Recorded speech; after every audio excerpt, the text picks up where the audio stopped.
Hello, this is Mike Van Meter, and welcome to the Recovery is Possible podcast. Thanks again for joining me, and I want to encourage you to reach out to our Facebook site, to our website. Give us a like, give us a follow, give us some comments, give us feedback. We'd love to communicate with you, and we just hope that this podcast is helpful to people out there that are in recovery, supporting recovery, or helping to encourage you to be in recovery if that's something that you need, and certainly educate the public about addiction and how addiction works, and hopefully get help to your loved ones and family members and employees or whatever your situation may be, because I think that's something that we really need to work on in the United States in particular, but worldwide, is education on recovery, because I think that a lot of people don't understand recovery. There's a lot of stigma associated with recovery, and I think that podcasts like this can help all of us and help the world just reach people to get better and live more fulfilled lives. So with that, I just want to share with you something today that I heard at a meeting back in August of 2016. And I tell you, I like to share things from meetings that I go to because I hear just fantastic wisdom from some of the most unlikely places. You know, I've heard it said in recovery that you can be too smart for this program. You can be too smart for your own self. And over the years, I've learned that that absolutely is true. You can get a master's degree, you can get a PhD in recovery, and sometimes just the most simple of meetings, you hear the most profound things, and that's been so true. And long ago, I started keeping journals of what I heard at meetings, and I sometimes will just repeat what I hear at meetings, and people go, wow, that's really profound. Where did you hear that? Where did you read that? And I'm like, well, I heard it from a homeless person at a AA meeting. And I don't mean that pejoratively. I mean that with all due respect, because I have heard some great things from people. And you don't have to have letters behind your name. You don't have to have degrees in order to be smart. The fact is that if you're new to recovery, if you can't put together 24 hours of sobriety, and you go to a meeting and you see a homeless person or somebody that's downtrodden, and they've got a year of sobriety, guess what? They know something that you don't. And maybe you can sit down and you can learn something. And before you get too high and mighty about yourself, just ask yourself, how much time of sobriety do you have? And how much time of sobriety does that person have? And ask yourself again, is there something that I can learn from them? Because the fact is that we can, and that's part of recovery, is the humility to understand that we can learn from other people. We can learn other things, and we just sometimes have to sit down and humble ourselves and listen and learn. And just maybe, if we stick around long enough, we'll start putting together some time and our lives will get better, because it takes time to get better. Now, that's going to be today's topic. I'm going to be talking about the 5 stages, which is really the first 5 years of recovery. Now, where did I hear this? I heard it at a meeting in August 28th of 2016, as a matter of fact, at a meeting that I went to here in the Washington, D.C. area. And I heard a woman talk about these first 5 years of recovery and the distinct stages that they represent. And I reflected on it and I thought, you know what? That's actually true. Everything that she said in each year, each stage, was very, very true of me. She was just the first person that articulated it in a way that I thought, wow, that just makes sense. And I think that we should share that with other people, because when people come into recovery, they want it done overnight. You come into recovery and you think, okay, I haven't had a drink or a drug for one day, and therefore I want my life to change. All the damage that you've created, all the chaos that you've created in your life, I want that to change overnight. And it just doesn't happen that way. She made the statement. She said that sobriety equals slowbriety. Sobriety equals slowbriety, meaning it takes time. Understand this about what's happened to your body when you've been drinking. And I'm just going to stick with alcohol because what I'm going to share with you today came from an AA meeting. You know, when you drink alcohol, it's damaging to every single cell of your body. Every single cell of your body. The B series of vitamins, B1 3, 6, and 12. 1 and 3 having to do with neurological functioning. 6 and 12 having to do with energy conversion, aren't even absorbed into your body.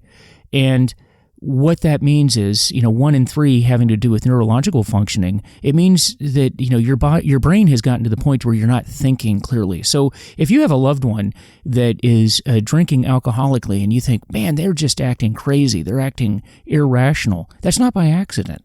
It's because their body has been depleted, it has become malnourished enough that it's not functioning properly. So they don't think properly. It's very common for people after, 5 or more years to look back and say, back in those drinking days, I was a completely different person. I don't know why I was doing what I was doing back then, but it makes no sense. I must have been crazy at the time. Well, much of the explanation has to do with you just were malnourished and your brain was not functioning properly. You've also reduced your serotonin levels, serotonin has to do with that feeling of wellness, that feeling of contentment, and these are things that are developed during your sleep periods. And drinking and drugging actually disrupts that and reduces those levels. Also, GABA levels are lowered. That also has to do with feelings of serenity and wellness, and they are reduced as well. And all of those vitamins and minerals need to be restored over time. Needs to be restored, and you restore that through proper diet, proper exercise, taking care of your body. And that's why it's very, very important when you come into recovery to really change your wellness program, change your diet habits, change your exercise habits, particularly aerobic-centered exercise. There's a lot of studies out there that have proven that aerobic exercise really much speeds up the process of healing your body and your brain. And that can be accomplished in about a year to a year and a half. It just depends on you, depends on your physiology and how well that you take care of yourself. So sobriety equals slowbriety. So it takes time. And in the early days of recovery, really the only thing you can work on is you controlling what you do, what you put into your mouth and into your body. That's really all you're working on and controlling that. And I heard this woman say, I can control myself, but if I try to control anyone else, it's called manipulation. And we in recovery are pretty good at that. And, when we are in the heights of our addiction is trying to control everybody else. But really, in sobriety, we're really working on controlling our own actions and our own emotions. So if I try to control myself, if I try to control anyone else, it's called manipulation. So I'm going to try to work on not putting things into my body that are destructive. In the first couple of years, that's pretty much the focus. So here's the 5-year cycle that she had, and I thought that this was just so relatable to me and to my own experience, the first 5 years of sobriety. Because I often get asked, well, what is the definition of long-term sobriety? If I say that I'm in long-term recovery, what does that mean? Well, it depends on where you go.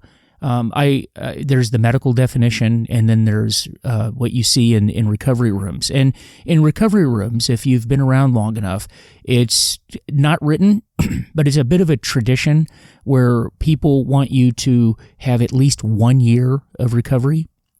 Again, depends on where you go, depends on what you're trying to do, but 1 year of recovery before you hold some sort of a volunteer service position, maybe sponsoring other people, working with other people, and having worked all 12 steps before you do that. That's in the AA or 12-step world. In the medical world, it's usually 2 to 5 years, with the medical community kind of leaning towards the 5-year end, but 2 to 5 years. And I think that's based upon what we talked about earlier, is looking at if you remain totally abstinent, your body taking about a year to year and a half to heal itself. So 2 to 5 years usually, and that fits the cycle that I'm going to talk about here. So this woman in the speakers meeting, she said this: in your first year, you're really just trying to fix your body. Fix all the damage that's been done to it. Get those nutrients back in. Take care of yourself. Get really working on that sleep patterns. eating properly, getting the vitamins back into your body, maybe taking a good multivitamin, taking supplements, but just fixing your body, because alcohol is damaging to every single cell of your body. It's damaging to every single cell of your body. Alcohol is, if you think about it, it's toxic. Alcohol is toxic to every cell in your body, and it's used as a cleanser. It's great to use to clean, like I cycle, so I use alcohol to clean bicycle chains. I use it to clean grease. You can use it to clean things off of tables. You can use it to strip tables if you want to repaint them. It's a great remover, but it's also a great remover of friends, families, careers, hopes, and dreams. It's the great remover. And the great Father Martin from Father Martin's Ashley, that was a big line of his, that it was the great remover of dirt, dust, and grease, but also hope, dreams, and futures. So it is the great remover. And so that first year, that's all you want to focus on. You don't want to focus on, well, look, I want my family to come back. I want my job situation to improve. We do want all of those things, but it does not happen overnight. Remember, time takes time. Time takes time. And it does not happen overnight. Your drinking and drugging went on for years, and the repair in your life is going to take time as well. That's just the way it is. But you have to focus on fixing your body in that first year, and that has to be your complete and total focus, is to get through that. So the first year, fixing your body. Then the second year is fixing your emotions. So now, after the first year, after balancing out our body and repairing our body, now we want to take a deep look at the emotional upswings and downswings that we go through. And this is very typical. And if you're around meetings long enough, you will see people go through these stages. Very emotional. And that's just, people not really knowing how to deal with their emotions, because it used to be that if you were upset or angry or felt bad, you would drink or drug, and to you that's how you fixed it. You just deadened those emotions. But guess what? Now you're feeling those emotions, and now you're having to deal with them.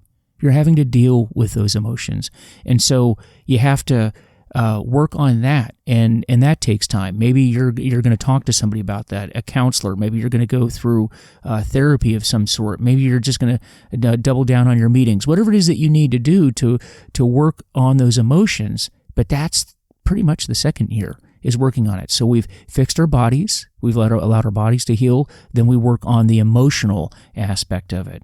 Then we move on to the third year of recovery, and that's working on the psychological aspect of our recovery. Now, what I mean by the psychological part is, what are those things that cause us to become so resentful and so angry that we go back and pick up that first drink or drug in the first place? The psychological things. What are the things that trigger us? What are the things that set us off to say, you know what? I'm going to go back. How I'm going to fix my problem right now is I'm going to go take a drink or a drug, and that's what's going to fix it. And those are the things that we have to identify in our life and work on, because there's an old saying in recovery, and that is, it's not the 100th drink that kills you, it's the first one. It's the first drink. And so everything in the program, in the 12 steps, is designed to get you to not pick up the first drink. You do understand that AA does not get you sober, right? And some of you are going to think, well, what do you mean by that? Then why would you go to AA? It doesn't get you sober. It keeps you sober. You get sober by going to a treatment program, or you go to detox, and that's how you get sober in the first place. But how you remain there is by working the 12-step program.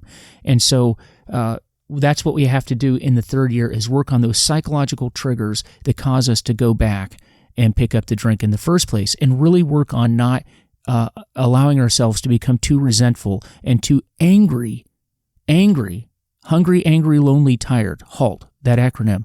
We don't want to be too hungry, angry, that's what we're talking about here, lonely, or tired, that we go back and pick up that first drink, and we need to work on that. So in the fourth year is our spiritual development.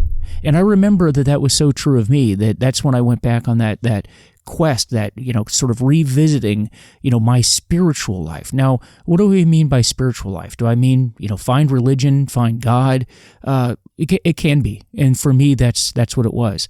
But, the spiritual development is a deeply personal travel. That's a very deeply personal journey, for you. And that's something that in your mind that you're going to work on in year number 4. And the funny thing is that becomes secondary to getting well, that fixing your body, the first and second years, fixing your body and then fixing your emotions. Because quite frankly, until you get to this point, your mind is not clear enough to be able to really search those deep meanings that, where you start thinking about what's the bigger picture here? What is the meaning of life? What is my purpose here on earth? What is it that I was put here to do? Frankly, you're just not clear enough until you get to this stage. But clearly, this is the stage that you start working on, and that was what was happening with me at the time, is searching out, what do I believe? Do I believe in God? Do I believe in something else? Whatever it is that is important to you. But when you're dealing with the spiritual aspect of this, there's a couple of things to keep in mind. In the rooms, it's called your higher power. What is your higher power? Well, your higher power needs to be, something outside of yourself, because recovery is about being outside of yourself and working with others. Addiction is about isolation and self-centeredness.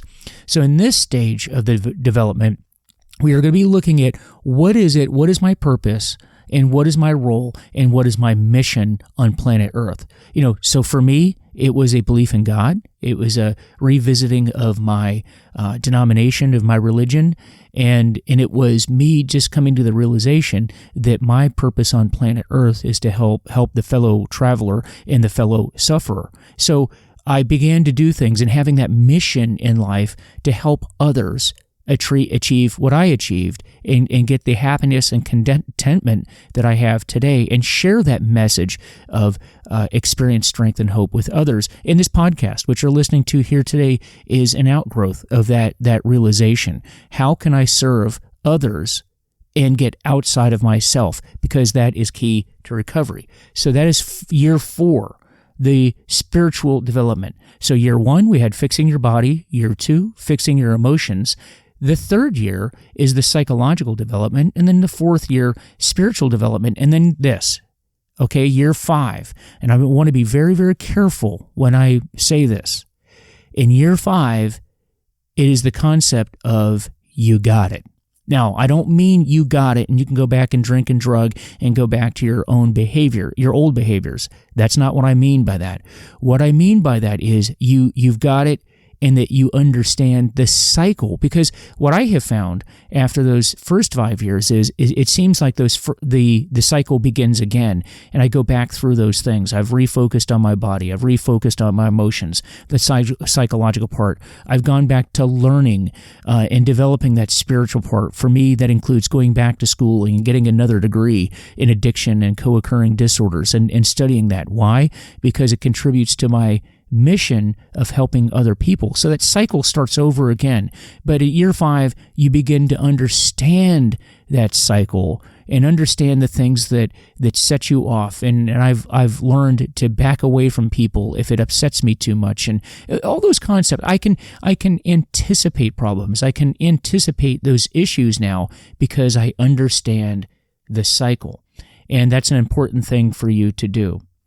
Now, what does all this mean today? And I've really emphasized not having resentments, not having anger, not being in a position where you just get to the point where the HALT concept, hungry, angry, lonely, and tired, where that sets you off and you go back to that first drink. So what you learn to do in sobriety is to really be around positive people that are loving and caring now, positive people, and not surrounding yourself with people that are negative and will feed your negativity. I've asked people in the past that I've taken to meetings for the first time, I will ask them to kind of do the social observation of the meeting. And I've asked people to look around, if they have no experience on 12-step meeting, is look around the room, and afterwards I'm going to ask you, who are the new people and who are the people that have been around for a while? and are sober. And by sober, I mean people that have spiritual development and contentment. Spiritual development and contentment. Because I'm going to throw this concept out to you. I'm going to say that not drinking and being sober are two very different concepts. And I'm going to do an entire podcast on that. But not drinking does not necessarily mean not that you are sober. I have been around people that have not had a drink or a drug in decades, but I would not consider sober because they've not had the spiritual development that's gone away with removing drink or drugs. Again, that's a concept that we're going to talk about down the road. But what you see with a lot of new folks that come in, and I would put myself in this category, is they sit around in the meetings and they talk about how crappy everything is. That my life sucks, my wife sucks, my husband sucks, my boyfriend, girlfriend, boss, whatever. Everything is just terrible. And they talk about that endlessly. And that's what's clearly setting them off and leading them back. And a lot of these folks, it doesn't surprise one to hear that they keep relapsing and keep drinking or drugging, okay, because they've not gone into that spiritual dimension, that spiritual world. And so they keep relapsing. Whereas people that have been around for a long time and have worked the steps and they've developed in their program, look at life differently. They look at life positively. And this is in spite of tragedy, death, cancer. I've heard all kinds of things in meetings that most people, it would just crush them emotionally if they went through it. But these people are content. They're not happy.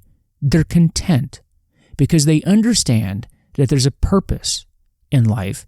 There's a purpose to everything that happens to us and to others. And they look at it from that spiritual plane, that spiritual view, and they keep it in perspective, and they keep themselves in perspective in relation to the rest of the universe. And they've developed a very solid sense of gratitude. And that's another thing that you hear from people that have deep sobriety and have been around for a long time, that they are very grateful for everything that they have, despite the circumstances that they are facing at that moment. And that's very, very important. And you need to look at the meetings and identify with that and say, that is somebody that I identify with, and I want what they have. And I'm going to do everything I can to achieve what they have achieved. And if you don't have a sponsor, that might be a good opportunity for you to go up to that person and ask them to sponsor you and say, whatever you have, I want. And I'm willing to do whatever I need to do to attain that.